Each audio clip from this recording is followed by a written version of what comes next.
Todos nós já encontramos algum carro forte andando pelas ruas da cidade. Na maior parte das vezes, ele se encontra carregado de um grande valor comercial, seja em dinheiro ou em outros bens tão valiosos quanto. Mas você já parou para pensar como esses veículos são feitos? Qual característica que os fazem merecer esse nome? Eu sou a Lara Brito e hoje te conto como é o processo de construção de um carro forte. Primeiro, deixa eu te perguntar uma coisa. Você já ouviu falar na empresa Brinks, certo? Pois eu aposto que você já passou por um veículo deles algum dia. Bom, lá em 1859, em Chicago, nos Estados Unidos, ela deu início ao serviço de transporte de valores que começou sendo feito por uma charrete. Você não ouviu errado, não. Objetos valiosos na época eram transportados dessa forma, porque era a única solução naquele momento do tempo. A maior parte dos transportes era de malas e bagagens de empresários que viajavam de uma cidade para outra para fazer negócios. E foi com uma charrete que a companhia americana transportou uma entrega bancária de 6 sacos de dólares em moedas de prata para o banco Home National Bank. E assim, a Brinks se firmou como a primeira empresa de transporte de valores do mundo. Acredite se quiser, foi somente 45 anos depois que a empresa começou a utilizar os veículos para transporte, o que tornou o processo, claro, bem mais rápido. O principal motivo disso foi porque a demanda por transporte de valores já era alta e a empresa se viu obrigada a evoluir para um veículo motorizado. Mas, Lara, como era feita a segurança desses veículos? Como eram construídos? Ainda bem que você perguntou, meu querido. Eu te explico agora. Tudo mudou depois do primeiro assalto de um carro forte. 4 homens armados mataram o guarda da Brinks, que estava descendo do carro com o dinheiro. Foi um verdadeiro choque para esse ramo de negócio. E foi assim que as transportadoras viram a necessidade de proteger melhor a mercadoria, criando então o carro forte como nós conhecemos hoje. No começo, o carro, na verdade, era uma espécie de caminhão pequeno e bastante fechado, feito com base de aço e totalmente blindado. As transportadoras foram inspiradas nos tanques de guerra para fazer a blindagem, com uma técnica que também já era utilizada em navios de carga alguns anos antes. Um dos maiores avanços para a época foi a utilização de vidros resistentes à bala, o que deixou tudo muito mais seguro para quem estava dentro do carro. E bom, em caso de uma investida de criminosos. Mas olha, hoje em dia as coisas mudaram um pouco. Com o avanço da tecnologia e novas exigências do mercado, se tornou comum que as empresas construíssem esses carros sob encomenda, de acordo com a finalidade para que ele vai ser usado. Por exemplo, um veículo para transporte apenas de dinheiro não é o mesmo de um utilizado para o transporte de obras de arte. Faz sentido para você? O ponto em comum em todos é a blindagem, a fechadura aleatória, que cada veículo tem uma diferente, e os vidros, claro, à prova de balas. Além disso, por mais que a gente ache que todos os carros são iguais ou ao menos parecidos, cada um é desenhado conforme a encomenda da empresa contratante, e isso faz com que seja aproveitado cada pedacinho do interior do veículo. E por falar nisso, dentro dos carros sempre tem uma espécie de cofre forte, ou melhor, cofre boca de lobo, como normalmente são chamados. Eles têm esse nome porque uma vez depositado em seu interior, os valores ou objetos só poderão ser retirados através de operações, ou seja, utilizando uma chave codificada e aleatória para cada veículo. Pareceu seguro para você? Uma curiosidade é que a porta que dá acesso ao local, onde está posicionado o cofre forte, só pode ser aberta através de uma solicitação remota, diretamente para a central de gerenciamento de risco de cada empresa de transporte. E ainda é preciso seguir 2 condições para a abertura da porta. O veículo precisa estar obrigatoriamente parado em algum ponto geográfico que tenha relação com sua rota. E caso haja problemas de comunicação, a base deve informar imediatamente o gerenciamento de risco para efetuar a liberação da porta.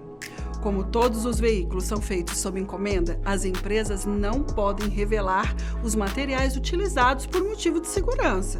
Senão, seria muito fácil para os bandidos encontrarem armas que os carros não aguentariam o tranco. Mas voltando a falar sobre a blindagem especial que reveste todos eles, eu te conto que os níveis para carros fortes são divididos em 6 categorias de acordo com a norma brasileira, que segue os padrões dos Estados Unidos. Aqui no Brasil, a blindagem é regulamentada por 2 normas, a NEB E316 do Exército e a NBR 15.000, criada em 2005. As duas são complementares, mas as regras permitem 4 tipos de blindagens para cidadãos comuns. Uma delas é bastante restrita e só pode ser instalada com autorização das Forças Armadas. E tem outra que é restrita apenas aos chefes de Estado em território nacional. E o curioso é que o veículo só não resiste a tiro de fuzis perfurantes. E agora se liga nas características do carro forte. Primeiro de tudo, esses veículos precisam do certificado de vistoria, que é expedido e renovado pela Polícia Federal. Uma coisa bem importante, além da blindagem, é a parte dianteira reforçada com um robusto para-choques, além de toda a parede da carroceria ser feita com materiais contra colisões. Inclusive, a ventilação interna dos veículos é feita por um sistema de exaustores, ventiladores e ar-condicionado. Eu nunca estive dentro de um, mas o que eu posso dizer é que os carros fortes não foram feitos para serem confortáveis, viu? Por dentro, o painel é como de um caminhão. E no centro desse painel existe um botão de emergência que deve ser acionado em caso de assalto. Além disso, no teto do carro forte também há um radiocomunicador para manter contato com a central. A divisão interna do veículo é feita em 3. Dianteira, o salão, onde ficam as mercadorias, e a sala-cofre. E como essa sala bloqueia a visão do motorista, o veículo tem uma câmera de vídeo instalada na traseira e a imagem aparece em uma tela no painel. Ela tem função dupla, funciona como um espelho retrovisor e permite ao motorista checar se alguém está seguindo o carro. As janelinhas laterais blindadas também ajudam a observar os arredores, evitando maiores confusões, se é que vocês me entendem. No final, é quase um Batmóvel. Dentro dos carros, há lugares para 4 pessoas, mas nem sempre é assim. Isso porque, geralmente, a equipe de transporte de valores é acompanhada por 2 seguranças, o motorista e o chefe. Todos eles usam colete à prova de balas e carregam armas sem exceções. Nas laterais do carro forte também existem algumas aberturas na lataria, para que os vigilantes possam abrir fogo em caso de uma emergência. Agora se liga nessas informações. Como eu disse antes, esses veículos não transportam somente dinheiro, mas sim qualquer coisa valiosa. Só que olha, algumas são bastante inusitadas, viu? Você sabia que o medicamento Viagra já foi transportado por um carro forte? Imagina só a surpresa do ladrão que tentasse roubar esse veículo. Além disso, as provas de concursos públicos também utilizam esse transporte para manter as perguntas em sigilo.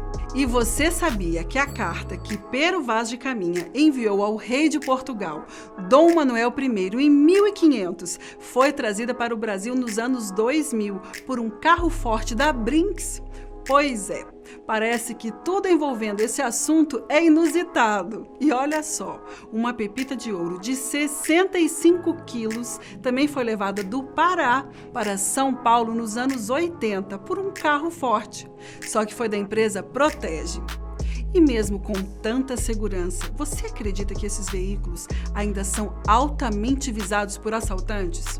Não é nada difícil encontrar pessoas que presenciaram esses roubos nas ruas. Como todos sabem do alto valor das mercadorias transportadas, infelizmente, os assaltantes não medem esforços para roubá-las, mesmo com o alto risco de alguém sair ferido. Afinal, não faltam armas ali. Em 1993, um assalto a um carro forte da Brinks, em Rochester, Nova York, foi considerado o 5º maior dos Estados Unidos na época. 4 ladrões roubaram pouco mais de 7 milhões de dólares. E por conta do risco também aos integrantes da equipe, os salários variam de R$ 2.300 a R$ 3.500 de acordo com a sua função. Mas e aí, ficou interessado?